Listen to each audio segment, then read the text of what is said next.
Bien, mesdames et messieurs, on mesure une démocratie au traitement réservé à l'opposition. Si on s'en tient à cet axiome, il y a lieu de s'inquiéter pour la démocratie française. Sans que cette affirmation ne puisse être raisonnablement démentie, il est une vérité objective que le Front National fait partie des principales formations politiques françaises. À plusieurs reprises dans le cycle électoral passé, il est arrivé en tête de tous les partis politiques. À la dernière élection de 2017, sa présidente s'est qualifiée au second tour de la présidentielle, performance que les sondages confirment encore maintenant. Si les élections avaient lieu aujourd'hui, CF, l'enquête IFOP rendue publique le 22 octobre dernier. Après la persécution judiciaire massive dont nous sommes la victime, nous assistons à un nouvel échelon dans la persécution contre le Front National, le bannissement bancaire.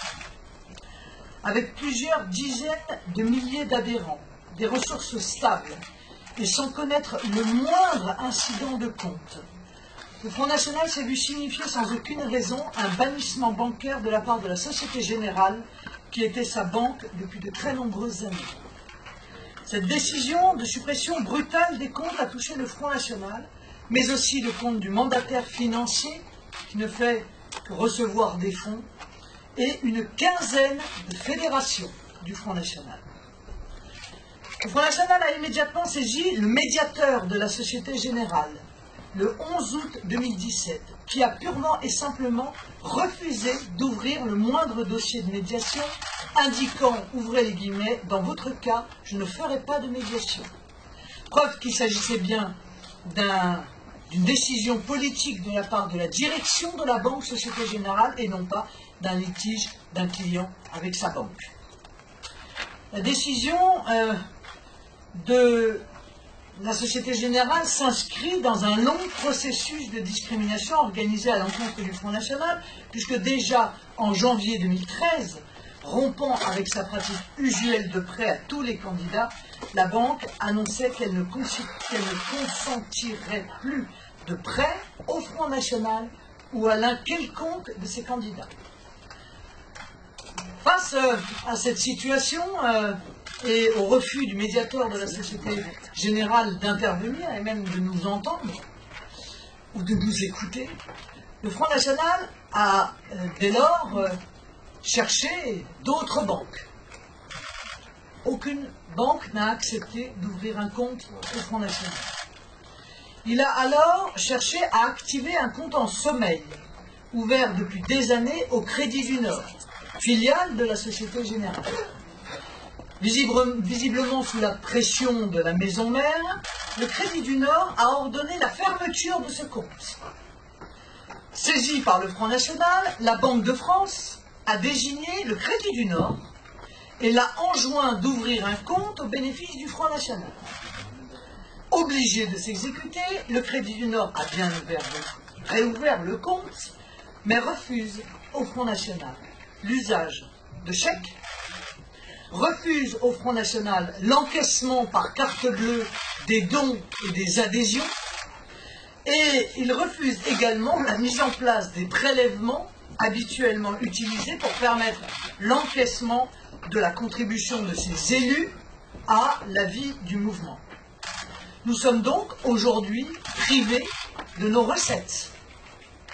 Cette situation met le Front National face à une difficulté absolument majeure et empêche, chacun peut bien le comprendre, le fonctionnement normal du parti.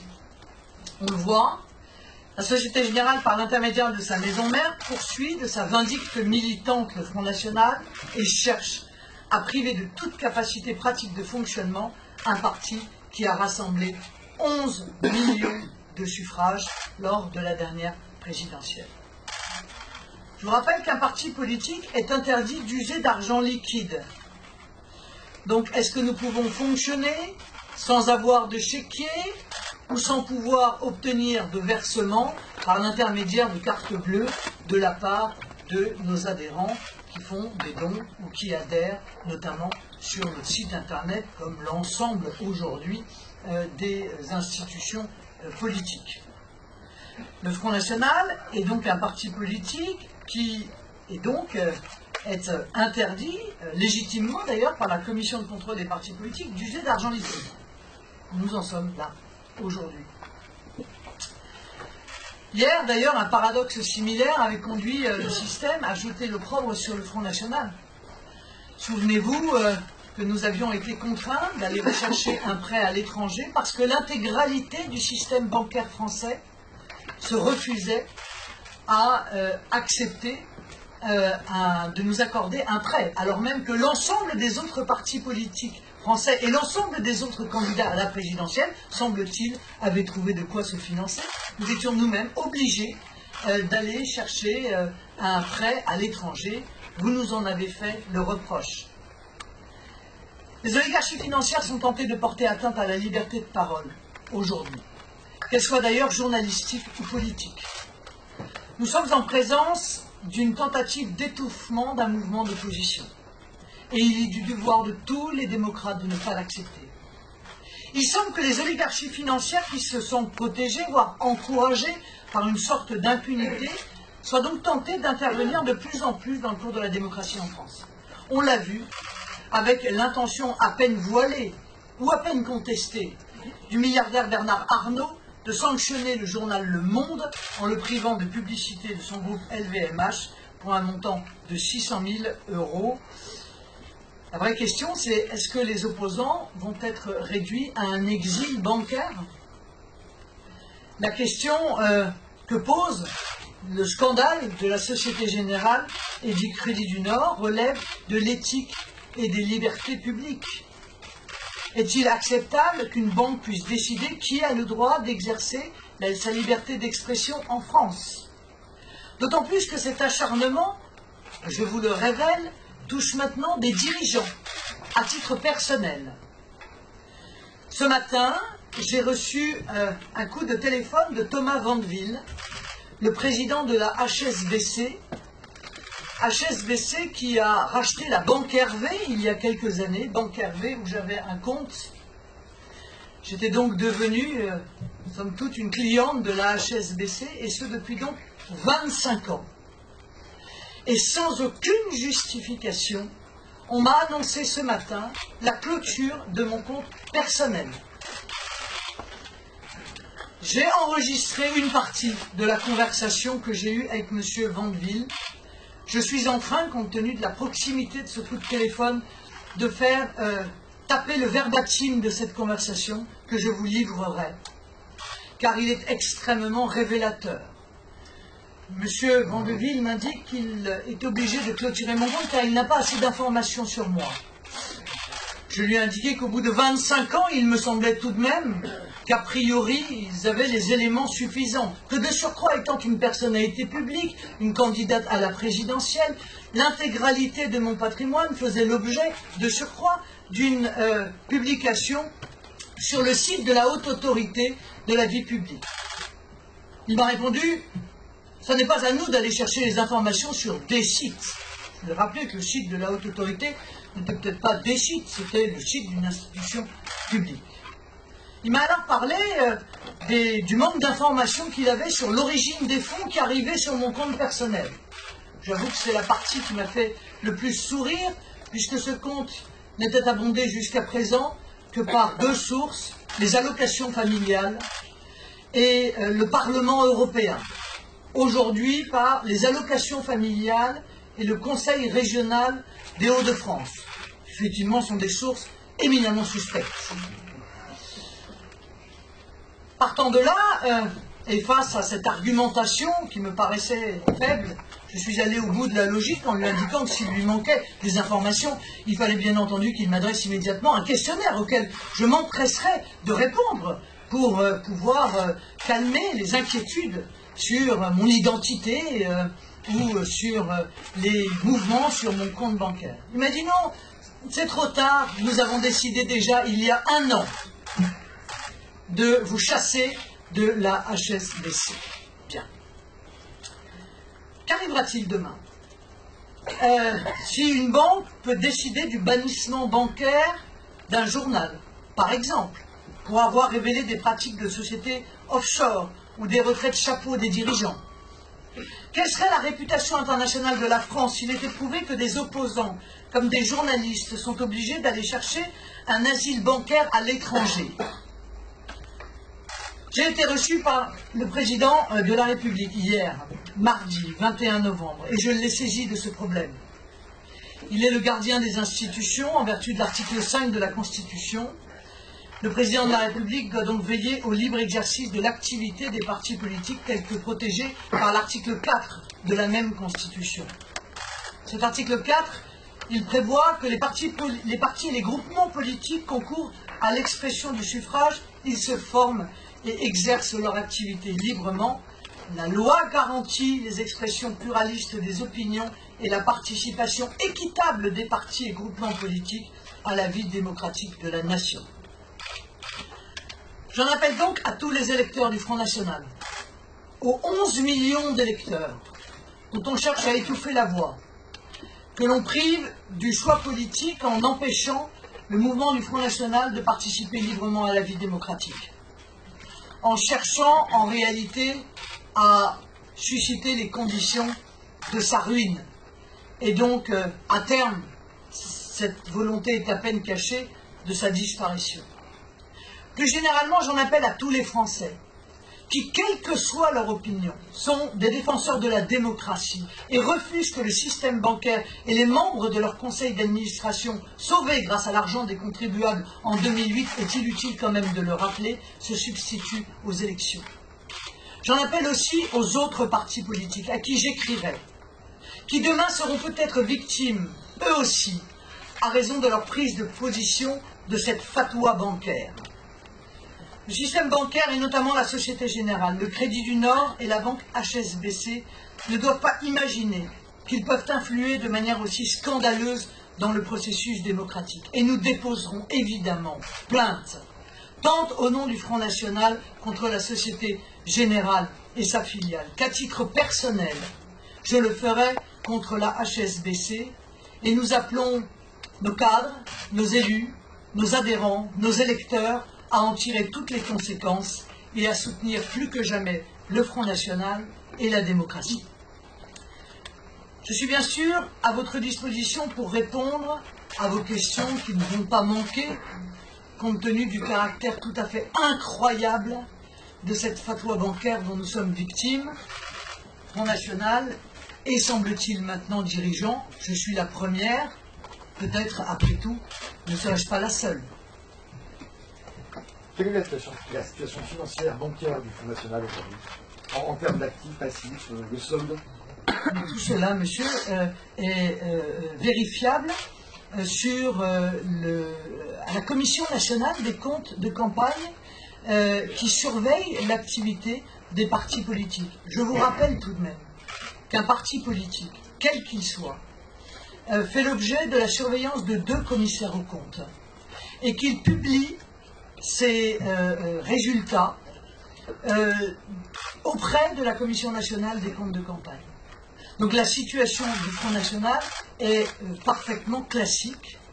Vous savez tous, puisque c'était de notoriété publique, que notre mouvement a fait un prêt, bien moins important que d'ailleurs celui ou ceux qui ont été faits par exemple, les Républicains, qui, je crois, d'après ce que je lis dans vos propres médias, a entre 50 et 70 millions d'endettement, qui d'ailleurs est client de la Société Générale.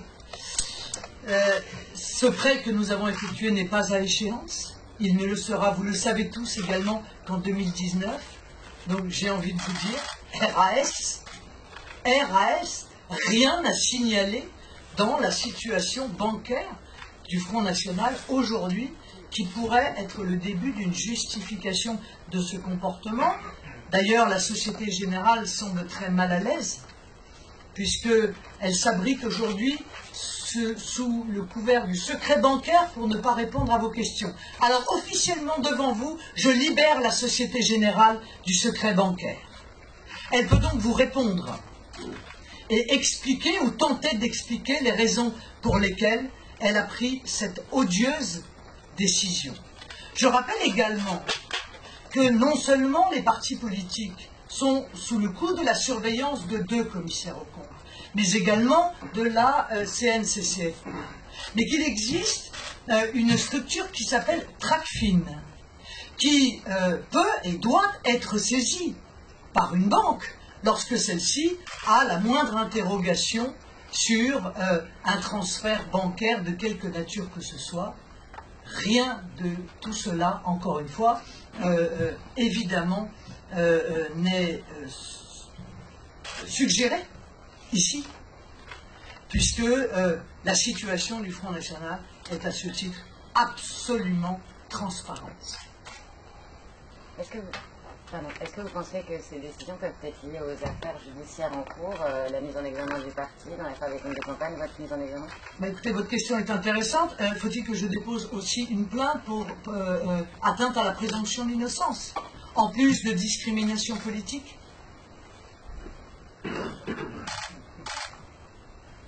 Mais effectivement, si l'ouverture d'une enquête ou d'une instruction qui n'est pas un élément de culpabilité, je le rappelle tout de même, justifiait cela alors que plus d'un seul parti politique n'aurait en l'occurrence un compte ouvert. Et ce serait profondément contraire, encore une fois, à la loi et condamnable pénalement. Vous allez déposer plainte, c'est donc que vous considérez que la décision et de la Société Générale et de HSBC sont illégales? Il s'agit là, vous savez, la loi, de manière d'ailleurs contestable, semble autoriser une banque à fermer un compte. Mais elle ne peut pas le faire si cette fermeture est fondée sur des raisons qui sont contraires à la loi. Elle ne peut pas le faire pour des raisons de race, de religion du client, ou d'opinion politique ou religieuse du client. En faisant cela, ce qui apparaît être ici une évidence, eh bien, elle, évidemment, commet un délit pénal. De discrimination, c'est ça, hein? Bien sûr, de discrimination à raison des opinions politiques. Et j'ai envie de dire que la concomitance qui, comment dire, sans la provocation, la concomitance de l'annonce de la clôture du compte par la Société Générale, du refus du Crédit du Nord de nous donner les outils essentiels, basiques pour fonctionner, et de l'annonce de la clôture de mon compte personnel, en est, je crois, une des plus belles preuves. Je voudrais revenir sur... sur... justement, dans votre conversation avec M. Vandeville, une suspicion liée à l'origine des fonds. Est-ce que cette rhétorique a également été employée dans vos échanges éventuels avec la Société Générale? Mais vous savez, il existe un certain nombre de réglementations qui imposent à des banques, lorsqu'elles ont un doute, d'effectuer des vérifications. Toutes ces vérifications ont toujours été faites et personne ne nous a jamais saisi d'aucune inquiétude. Et lorsque des transferts de fonds qui existent, lorsque l'on est en campagne électorale, hein, le mouvement politique peut prêter, par exemple, à un candidat, lorsque des questionnements ont eu lieu, des réponses ont très simplement été apportées, et ces réponses ont été tout à fait suffisantes. La preuve en est, c'est qu'il n'y a eu aucune suite qui a été donnée. Donc c'est une rhétorique, comme vous dites, utilisée de manière globale, de la même manière que M. Vandeville me dit « Ah oui, mais nous n'avons pas assez d'informations sur votre identité, etc. » Enfin, tout cela, vous voyez bien, je le vois bien, vous fait sourire. Sauf que, encore une fois, si l'on commence à s'habituer à ce type de persécution, à l'égard, effectué à titre personnel, à l'égard d'un dirigeant du mouvement politique, de la même manière que si on commence à s'habituer à l'idée que des fatwas bancaires pourraient ainsi être mises en œuvre pour faire pression sur des partis ou sur des sociétés ou sur des élus. Alors il en est fini de la démocratie française. Très basiquement, La Société Générale vous informe cet été, si j'ai bien compris, de sa décision, elle ne donne aucune justification. et quand vous leur dites Tu pourquoi, peux me donner la lettre, s'il te plaît, nous informant de la clôture du compte? On les a saisis de recours et ils nous avaient donné. Madame la Présidente, c'est daté du 27 juillet 2017. Nous vous informons que nous n'avons plus convenance à maintenir la relation de compte que nous avons avec le Front National et souhaitons y fixer une échéance prochaine. Nous dénonçons en conséquence les comptes suivants, et là vous avez la longue liste des comptes des fédérations, notamment du Front National ainsi que du siège. Aussi, nous vous prions de noter que cette relation de compte prendra fin dans un délai de 60 jours à compter de la date de la présente lettre, soit le 25 septembre 2017, auquel nous avons réussi à obtenir de manière extraordinaire un petit délai supplémentaire. Voilà.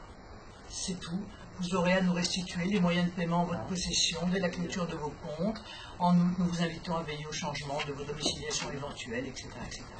Pas le début d'un commencement de justification. Vous imaginez bien que nous leur avons posé la question et qu'ils n'ont pas apporté plus de réponse.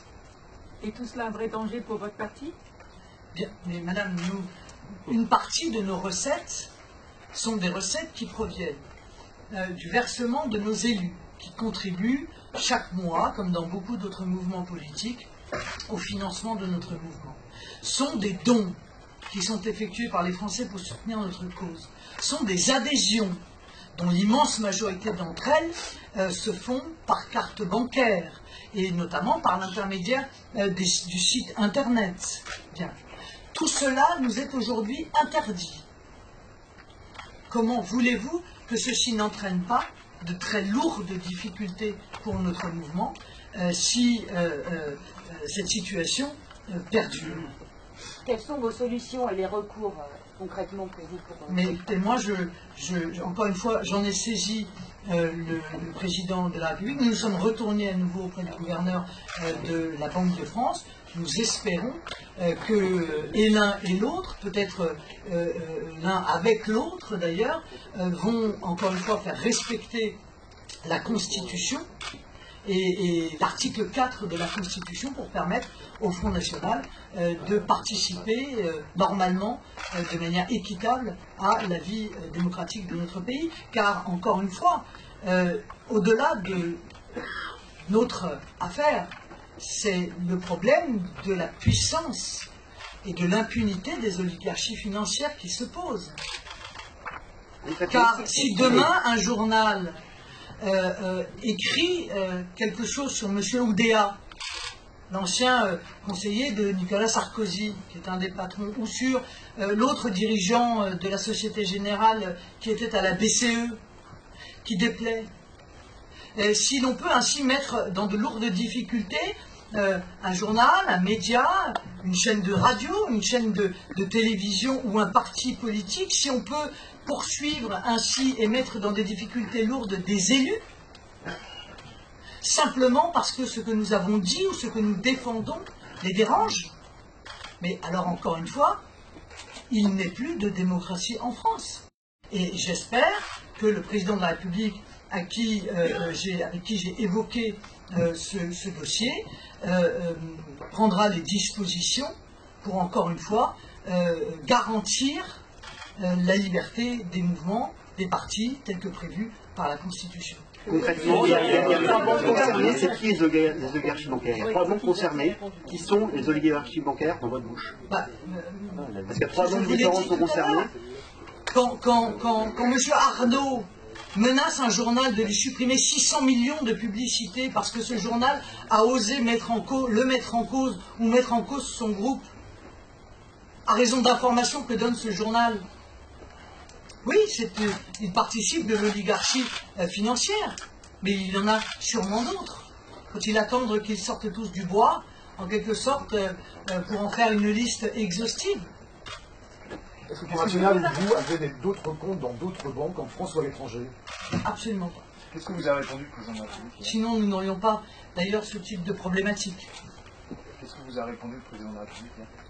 Eh bien, il m'a répondu qu'il allait se pencher sur ce dossier et sur cette problématique. Quand vous demandez à vos électeurs de vous soutenir, concrètement, ça veut dire quoi? Fermer leur compte à la Société Générale ou des choses comme ça? Et moi, mes électeurs, ce sont... On a vu sur Twitter, certains ont déjà commencé à le faire. Mes électeurs sont des Français majeurs s'il tire la conséquence que la Société Générale, le Crédit du Nord ou HSBC ne veulent plus manifestement de gens qui soutiennent le Front National dans leur banque, eh bien ils retireront leur banque. En tout cas, moi, je vais vous dire, à titre personnel, moi qui avais un compte à la Société Générale, je vais évidemment retirer mon compte personnel immédiatement de la Société Générale. Vous l'imaginez bien, car je ne vais pas continuer à financer une banque qui se comporte de cette manière et qui viole de manière aussi claire la démocratie française, bien sûr. Concrètement, est-ce que le Front National peut payer ses permanents, régler les factures qu'il doit régler Oui, bien sûr, il a encore le droit de faire des virements, même s'il n'a pas de chéquier. Les virements mettent 15 jours. Voilà. Mais vous imaginez les difficultés, encore une fois, qui sont les nôtres. Donc, voilà, je crois que, en l'occurrence, l'opération semble mener de concert. Et l'affaire de la HSBC ce matin me le démontre. Vous êtes dans le 15 fédérations. Est-ce qu'il y a un lien entre ces fédérations? Ah non, ils ont juste un compte à la Société Générale. C'est-à-dire que d'autres fédérations n'ont pas forcément un compte? Non. Celles qui ont un compte. Mais les fédérations ne retrouvent pas d'autres banques. Nous avons démarché en octobre un nombre important de banques et nous avons essuyé des refus de toutes les banques. C'est pour ça, quand vous parlez de leadership financière, c'est aussi implicite. Donc ils se sont réunis ensemble pour décider de fermer tous vos comptes. Là, c'est le produit de votre imagination. Ah non, j'en tire des conséquences que oui. De concert, l'oligarchie bancaire, je cherche à la comprendre. Oui, on voit bien que voilà, elles réagissent toutes de la même façon. Pas besoin. Je suppose que les juges d'instruction qui sera saisi de la plainte que nous allons déposer fera probablement ce genre de recherche. Vous avez parlé d'un courrier de fin juillet avec une échéance fin septembre. Pourquoi avoir publicisé ce problème hier? Pourquoi pas avant? Pourquoi pas... Mais, parce que après avoir enregistré ce comportement de la Société Générale, nous sommes tournés vers toutes les autres banques à qui nous avons sollicité l'ouverture d'un compte. L'intégralité ont refusé. Nous avons saisi la Banque de France. Le gouverneur de la Banque de France nous a désigné une banque. Cette banque nous annonce qu'elle refuse de mettre en place les moyens pour que nous puissions fonctionner correctement. Il était prévu, quand François Bayrou était ministre, de créer une banque de la démocratie. Est-ce que vous appelez à la création finalement de cette banque qui permettrait de financer l'ensemble des partis politiques? Oui, mais l'objectif de cette banque, ça n'est pas d'être le lieu de l'exil bancaire de tous ceux qui déplaisent à l'oligarchie financière tout de même. C'est une banque qui est conçue pour pouvoir mettre en place le financement équitable de l'ensemble des mouvements participant à la vie démocratique. Nous l'avons appelé de nos voeux, l'existence, la création de cette banque. Et je ne sais pas où on est d'ailleurs la réflexion sur ce sujet, mais j'espère qu'elle verra le jour le plus rapidement possible. C'est une banque qui pourrait éviter que nous soyons obligés d'aller chercher des prêts à l'étranger, pour nous le faire d'ailleurs vivement reprocher ensuite. Mais ça n'empêche pas qu'elle ne réglera pas le problème de la manière dont l'oligarchie bancaire cherche aujourd'hui à faire pression tant sur les journalistes que sur les politiques. Et je vous signale que j'ai été moi-même assez étonné de voir le peu de réaction des journalistes à la suite de l'annonce de la sanction de M. Arnaud à l'égard du Monde. Je pense que les journalistes qui sont comme nous, extrêmement attachés à la liberté de la presse, auraient dû, je pense, mesurer ce que cela représentait, la charge symbolique que représentait cette pression et les conséquences qu'elle pourrait avoir sur le futur si elle venait à se multiplier. Bien, écoutez... Vous avez démarché d'autres banques. Est-ce que vous pouvez nous dire combien et quels motifs ont-elles invoqué pour refuser votre demande? Elle n'évoque pas de motif. Aucun motif. Elle n'évoque pas de motif. Voilà. Et nous avions d'ailleurs transmis à l'époque où nous cherchions après la liste aussi de l'intégralité des banques, mais vous pouvez refaire le travail derrière nous, vous aurez peut-être un petit peu plus de chance que nous, peut-être arriverez-vous à trouver une banque, mais si nous le disons très objectivement, c'est que c'est le cas. Vous imaginez bien que ça ne nous amuse pas de nous retrouver dans cette situation. Vous vous sentez un peu paria du paysage politique en France à cause de cela? Non, mais ça n'est pas la question, madame. La question, c'est que nous sommes, encore une fois, arrivés en tête des élections lors des élections régionales, européennes, départementales, et que je suis moi-même arrivé au second tour de l'élection présidentielle. Donc la question n'est pas comment je me sens face à cela. La question, c'est la démocratie française est en danger. Et aujourd'hui, les banques deviennent un instrument politique contre les opposants dans notre pays. Elle est là la question de fond. Et elle devrait interpeller, pas seulement, encore une fois, ceux qui en sont victimes, mais tous ceux qui sont attachés à la démocratie et à la liberté dans notre pays. Car, vous savez, la défense d'un principe, précisément, ne doit pas s'effectuer uniquement quand ce sont vos amis qui sont les victimes d'agissements qui sont inadmissibles, mais aussi quand ce sont vos adversaires. Parce que ça, c'est la défense d'un principe, de la liberté et de la démocratie.